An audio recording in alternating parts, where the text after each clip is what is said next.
आज हम स्टार्ट करते हैं लेसन।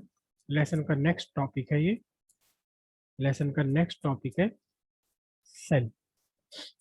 सेल एक्चुअली ये होता है इलेक्ट्रोवोल्टिक सेल।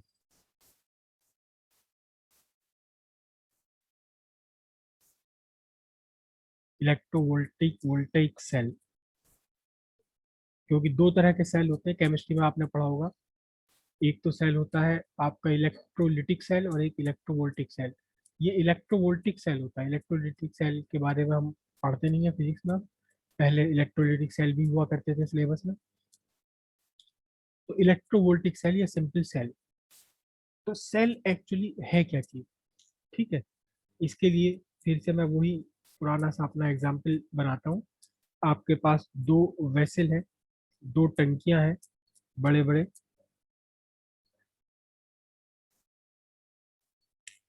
दो टंकियां हैं, दो वेसल है ये।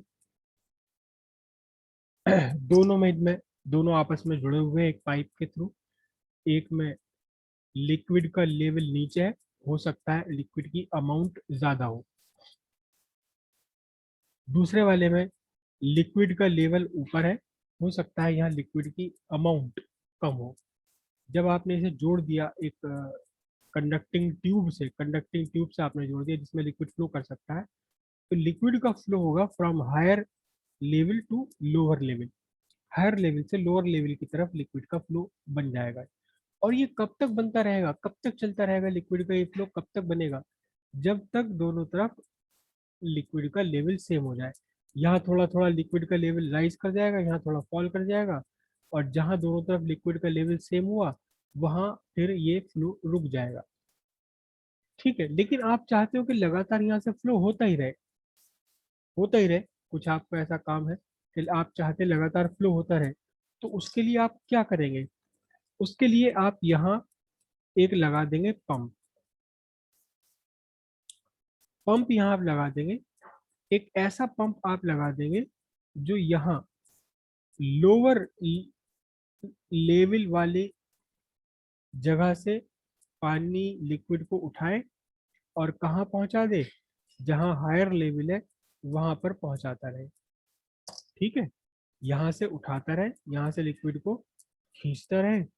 और ये क्या कर रहा है, ये क्या करेगा, और वहां पहुंचाता है जहां पर ये लिक्विड का लेवल हाई है।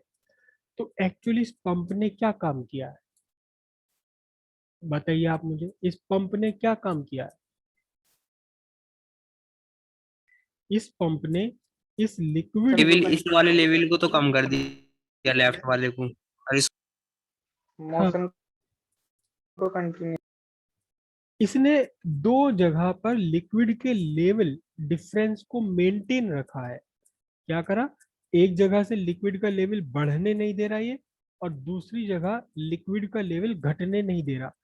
तो ये जो डिफरेंस है, डिफरेंस ऑफ लेवल, ये इसने मेंटेन किया है। डिफरेंस ऑफ लेवल इसने मेंटेन कर लिया। ठीक है, लेकिन इस डिफरेंस ऑफ लेवल मेंटेन करने के लिए पंप को कुछ वर्क करना पड़ेगा। क्या करना पड़ेगा? वर्क करना पड़ेगा। और जो वर्क पंप ने किया है, वही वर्क इस लिक्विड को चलते रहने के लिए, इस लिक्विड को मूव करते रहने के लिए क्या प्रोवाइड करेगा? ये प्रोवाइड करेगा एनर्जी। क्योंकि लिक्विड को लगातार चलते रहना, तो लिक्विड में काइनेटिक एनर्जी बनी रहनी चाहिए। इसके लिए पंप को वर्क करना पड़ेगा। और लिक्विड लिक्विड के लेवल का डिफरेंस, लिक्विड का लेवल का डिफरेंस, डिफरेंस जो है दोनों तरफ लेवल का, इस डिफरेंस को मेंटेन करना है। तो एक्चुअली इस पंप ने वर्क किया। वर्क करने के बाद में इस लिक्विड को एनर्जी प्रोवाइड करी। कैसे प्रोवाइड करी? Bye maintaining a difference level between two points of liquid. एक पॉइंट ये, एक पॉइंट ये, इन दोनों पॉइंट्स के बीच में लिक्विड के लेवल को का डिफरेंस इसने मेंटेन कर रखा है। लिक्विड के लेवल का डिफरेंस मेंटेन कर रखा है। ठीक यही काम है सेल का। ठीक यही काम है सेल का, इलेक्ट्रोलिटिक सेल। इलेक्ट्रोलिटिक सेल क्या करता है? किसी भी सर्किट में चार्ज को चलने के लिए, चार्ज को चलने के लिए या करंट को फ्लो होने के लिए चाहिए एनर्जी। बस ये एनर्जी कौन प्रोवाइड करता है? ये एनर्जी आपका सेल प्रोवाइड करता है। सेल एनर्जी प्रोवाइड करता है, सेल सर्किट के ऊपर वर्क करता है, एनर्जी प्रोवाइड करता है करंट को चलने के लिए या चार्ज कैरियर्स को चलने के लिए। चार्ज कैरियर्स, करंट कैसे चलेगी? चार्ज कैरियर्स की फॉर्म में। चार्ज कैरियर भले वो आयंस हो या इलेक्ट्रॉन्स हो, चार्ज कैरियर्स के मोशन को मेंटेन रखता है, चार्ज के फ्लो को मेंटेन रखता है। कैसे मेंटेन रखता है? कि आपने ये 2 वोल्ट का सेल लगा दिया, 2.2 वोल्ट का सेल लगा दिया, तो ये क्या काम करता है? दो पर्टिकुलर पॉइंट्स के बीच में, सर्किट के दो पर्टिकुलर पॉइंट्स के बीच में एक पोटेंशियल डिफरेंस मेंटेन कर देगा। कितना मेंटेन कर देगा? 2.2 वोल्ट। अगर इस पॉइंट का पोटेंशियल मैं 0 ले लेता हूँ तो इसका पोटेंशियल होगा +2.2 वोल्ट। दोनों के बीच एक पोटेंशियल डिफरेंस मेंटेन कर दिया। किसने मेंटेन कर दिया? सेल ने। तो सेल क्या है? तो अब हम कह सकते हैं सेल क्या है। What is a cell? What is cell? जब हम सेल कहते हैं तो अपने आप ही ये बाय डिफॉल्ट इलेक्ट्रोवोल्टिक सेल होता है। इलेक्ट्रोलिटिक सेल की बात हम यहाँ नहीं कर रहे। तो what is a cell? Cell is a device that provide electric energy. क्योंकि सेल कुछ वर्क करता है सर्किट पर और वो वर्क अपीयर होता है हमें in the form of electric energy. Cell is a device which provide electric energy for the flow of charge in the circuit by maintaining certain potential difference between 2 points of a circuit के दो particular points के बीच में एक particular potential difference maintain करके ये charge को flow करने के लिए एनर्जी प्रोवाइड करता है। याद रखिएगा, cell do not give current.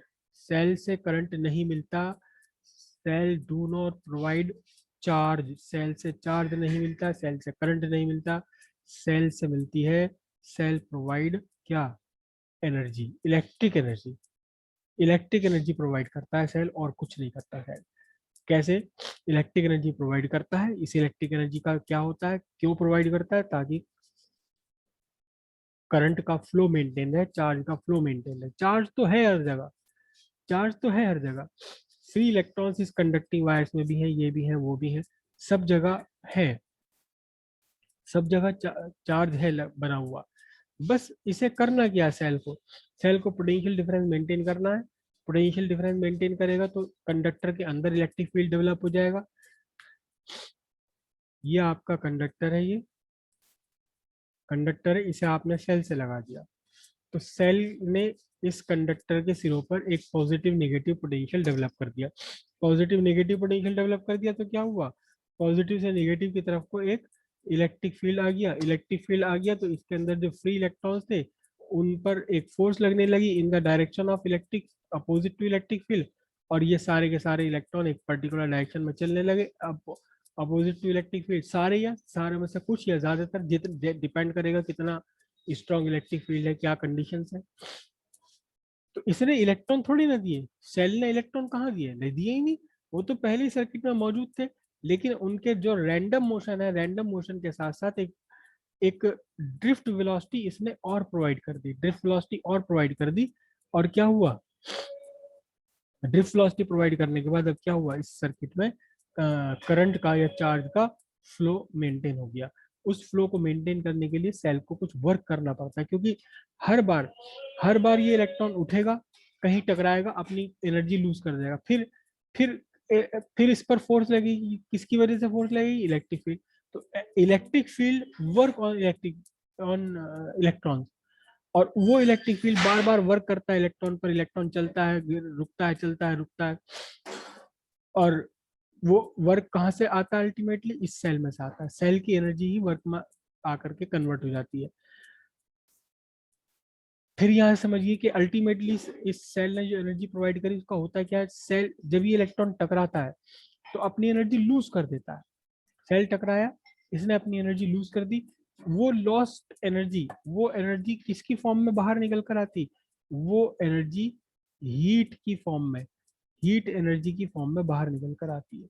इसीलिए हर एक कंडक्टर गर्म हो जाता है, हर एक कंडक्टर गर्म हो जाता है। क्यों? क्योंकि इलेक्ट्रिकल एनर्जी का कन्वर्जन हीट एनर्जी में चलता रहता है due to the collision of charge carriers. वो चार्ज कैरियर्स चाहे फ्री इलेक्ट्रॉन्स हो या आयंस हो, जो भी हो, टकराएंगे जरूर, तो हीट एनर्जी बनेगी। तो सेल क्या काम करता है? Cell provide only energy, electric energy to the cell, to the circuit,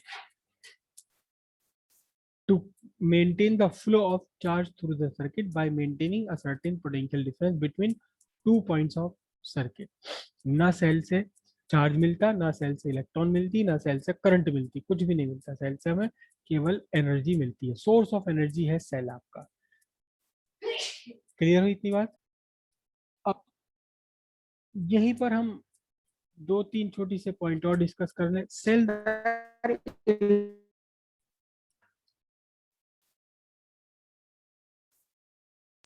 चलो अभी बताता हूँ मैं, पहले इलेक्ट्रोवोल्टिक सेल की बात करता हूँ मैं। इलेक्ट्रोवोल्टिक सेल, ये बेसिकली दो तरह के सेल होते हैं। इलेक्ट्रोवोल्टिक सेल दो तरह के सेल होते हैं। एक होते हैं कौन से? रिचार्जेबल, और दूसरे कौन से होते हैं? Non rechargeable. रिचार्जेबल जैसे आपकी मोबाइल की बैटरी है या आपके इन्वर्टर में लगी हुई बैटरी है, ये रिचार्जेबल है। नॉन रिचार्जेबल जो आप मार्केट से खरीद कर आते हैं, 5 रुपए का, 7 रुपए का, एक बार वो खराब हो गया, एग्जॉस्ट हो गया, तो खत्म हो गया, अब उसको आप दोबारा रिचार्ज नहीं कर सकते। तो हम फिजिक्स में इस रिचार्जेबल सेल को बोलते हैं सेकेंडरी सेल, और जो नॉन रिचार्जेबल सेल होते हैं इन्हें हम बोलते हैं primary cell. Primary rechargeable cell में कौन कौन से सेल आते हैं?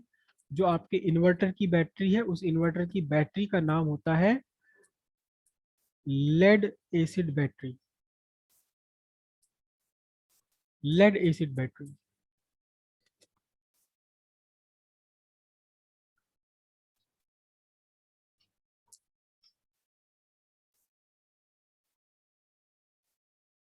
हाँ, लेड एसिड बैटरी है जो आपके इन्वर्टर में लगी होती है, या कार में आपके रखी हुई है, बाइक में छोटी सी बैटरी लगी हुई है, वो लेड एसिड बैटरी है। वो बार बार, एक बार एग्जॉस्ट होकर दोबारा चार्ज हो जाती है। लिथियम आयन बैटरी है जो आपके मोबाइल में लगी हुई है। एक निकिल आयन बैटरी भी होती है, नहीं, NiCd, nickel cadmium battery, nickel cadmium battery, ये भी आती है। और कई तरह की बैटरियां अब मार्केट में आने लगी हैं जो रिचार्जेबल है। इन्हें हम सेकेंडरी सेल बोलते हैं। प्राइमरी सेल वो है जो एक बार एग्जॉस्ट हो गए तो फिर आप उसको रिचार्ज नहीं कर सकते। इसमें जो आप मार्केट से खरीद के लाते हैं वो होता है लेक्लांची सेल। लेक्लांची सेल का ही एक रूप होता है जिसे हम ड्राई सेल बोलते हैं। ड्राई नहीं होता वो, एक्चुअली हल्का हल्का सा सेमी लिक्विड उसके अंदर भरा होता है। लेक्लांची सेल है। और वोल्टिक सेल है, वोल्टा साइंटिस्ट ने बनाया था इसे। और लेक्लांची सेल के साथ वोल्टिक सेल और आपका डेनियल सेल होता है। डेनियल सेल है ये, डेनियल सेल, ये दो तीन तरह के सेल जो है ये प्राइमरी सेल है।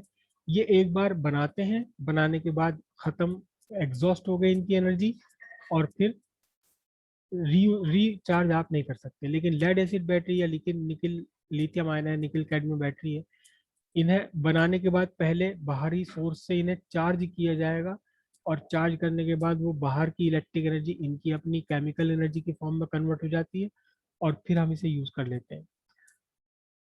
ठीक है, तो ये एक्चुअली मैं आपको सिंपल सा एग्जांपल देता हूँ। लेक्लांची सेल में जो इलेक्ट्रोलाइट है NH4Cl, NH4Cl, और जिंक इसके अंदर होता है इलेक्ट्रोड।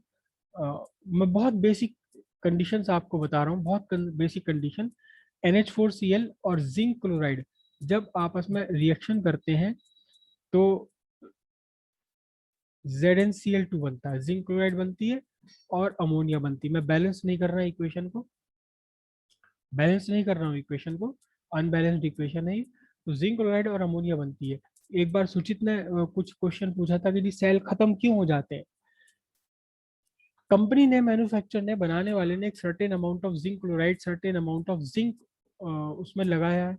जब ये दोनों रिएक्शन करते करते, जब आपस में रिएक्शन करते करते सारा जिंक और NH4Cl जिंक क्लोराइड और अमोनिया में कन्वर्ट हो गया, तो फिर रिएक्शन रुक जाती है आगे और सेल एनर्जी देना बंद कर देता है। लेकिन जो सेकेंडरी सेल्स हैं आपके, जैसे लेड एसिड बैटरी है, लेड एसिड बैटरी में, लेड एसिड बैटरी में मैं बेसिक इक्वेशन बता रहा हूँ, अनबैलेंस्ड H2SO4 है भरा हुआ, आप सब जानते हैं तेजाब, H2SO4 गंधक का तेजाब, और लेड के उसके अंदर इलेक्ट्रोड्स बने हुए होते हैं और ये मिलकर के PbO2 बनाते हैं और समथिंग समथिंग कुछ और चीजें बनती हैं इसके अंदर। लेकिन जब आप इसे चार्ज करते हैं, चार्ज करते हैं तो यही पूरी रिएक्शन रिवर्सिबल हो जाती है, वापस हो जाती है। पहले फॉरवर्ड डायरेक्शन में चली, इलेक्ट्रिक जो H2SO4 और लेड वेड है, इनके इनकी जो केमिकल एनर्जी है, बॉन्ड्स की केमिकल एनर्जी, बॉन्ड्स की केमिकल एनर्जी इलेक्ट्रिक एनर्जी की फॉर्म में मिल गई। जब आपने इसे बाहर से चार्ज करा तो जो सोर्स आपने लगाया आपकी मेन लाइन, इसकी इलेक्ट्रिक एनर्जी केमिकल एनर्जी में। जब आप सेल को यूज कर रहे होते हैं, जब आप सेल को यूज करते हैं तो केमिकल एनर्जी जो सेल के कंटेंट है, सेल के अंदर जो कंटेंट है, भले ही वो NH4Cl है, H2SO4 है, जो भी है, chemical energy of bonds convert हो जाती है किसमें, इलेक्ट्रिकल एनर्जी में। जब आप सेल को यूज कर रहे हैं, जब आपको सेल को चार्ज कर रहे हैं, तब आपके इलेक्ट्रिक एनर्जी जो है, इलेक्ट्रिकल एनर्जी, सोर्स की इलेक्ट्रिक एनर्जी, ये केमिकल एनर्जी ऑफ बॉन्ड्स में कन्वर्ट होती है, वापस उल्टी रिएक्शन हो जाती है। लेकिन कुछ रिएक्शंस रिवर्सिबल पॉसिबल होती हैं, कुछ रिएक्शन अपोजिट डायरेक्शन में पॉसिबल नहीं होती है। सब केमिस्ट्री में आपने पढ़ चुके हो। NH4Cl से जब जिंक क्लोराइड बन गया तो ये रिवर्सिबल रिएक्शन पॉसिबल नहीं है, नॉर्मल कंडीशन में पॉसिबल नहीं है। तो इसलिए हम इस सेल को दोबारा से चार्ज नहीं कर सकते। वोल्टिक सेल है या डैनियल सेल है, लेक्लांची सेल है, प्राइमरी सेल्स है, इन्हें हम दोबारा से चार्ज नहीं कर सकते। लेकिन सेकेंडरी सेल में जो मटेरियल भरा होता है, इसके अंदर जो इलेक्ट्रोलाइट्स भरे होते हैं, जो रिएक्शन होती है वो रिवर्स डायरेक्शन में भी पॉसिबल हो जाती है अंडर सेम कंडीशंस। तो फिर हम इन्हें रिचार्ज कर सकते हैं बार बार। अच्छा, एक सर्टेन टाइम के बाद में रिचार्ज होनी बंद हो जाती है, क्यों? क्योंकि कोई हमेशा रिएक्शन में कुछ मटेरियल्स ऐसे भी बन जाते हैं, प्रोडक्ट जो रिवर्सिबल रिएक्शन में यूज अप नहीं हो पाते, और धीरे धीरे ये सब कुछ खत्म होता चला जाएगा। और जब ये H2SO4 और लेड उसके अंदर से परमानेंटली PbO2 या किसी और दूसरे फॉर्म में कन्वर्ट हो जाएगा, किसी और दूसरे फॉर्म में, जो कि वापस रिएक्शन में नहीं हो पा रहा, रिवर्सिबल नहीं हो पा रहा, तो फिर ये वाली बैटरी भी काम करना आपका बंद कर देगी। प्राइमरी सेल जो नॉन रिचार्जेबल है, नॉन रिचार्जेबल है, एक बार इसे बनाते हैं और फिर जब सारा इसका अंदर का मटेरियल यूज्ड अप हो गया, केमिकल बॉन्ड्स खत्म हो गए, केमिकल बॉन्ड्स की एनर्जी इलेक्ट्रिक एनर्जी में कन्वर्ट हो गई, तो फिर से क्या हो, फेंको और दूसरा फिर से बनाओ। लेकिन रिचार्जेबल सेल को कई बार रिचार्ज किया जा सकता है, क्योंकि यहाँ सेम कंडीशन में रिवर्सिबल रिएक्शन करा दी जाती है। ठीक है, एक और सेल हम कभी कभार एग्जाम में पूछा गया, एक आध बार एग्जाम में पूछा गया, button cell. Button cell simple सी बात है, कोई भी सेल जो बटन की शेप में होगा वो बटन सेल कहलाएगा। आप सब अच्छी तरह जानते हैं कि आपके अंदर आपकी जो वॉच है, वॉच के अंदर लगा हुआ सेल कैसा, छोटे से बटन के जैसा होता है, वो बटन सेल है। और ये सेल प्राइमरी सेल होते हैं। Non button cell rechargeable cell नहीं होते। एक बार एग्जॉस्ट हो गया तो आपकी घड़ी आप चेंज करवाने जाते हो, घड़ी वाला उस सेल को निकाल के फेंक देता है, दूसरा नया सेल लगा देता है। ऐसा नहीं होगा कि वो पहले थोड़ा सा रिचार्ज करके आपको वही सेल वापस लगा के दे दे। तो बटन सेल, सिंपल सिंपल सी बात है, बटन सेल क्या है, any cell in the form of button is button cell. और इसमें जो है, ऐसा नहीं है कि लेक्लांची सेल को आप बटन सेल की फॉर्म में बना लोगे, या वोल्टिक सेल को, या डैनियल सेल को। बटन सेल ज्यादातर होते हैं मरकरी सेल, मरकरी इनका बेस होता है Hg, मरकरी सेल होते हैं बटन सेल, और होते ही प्राइमरी सेल ही है।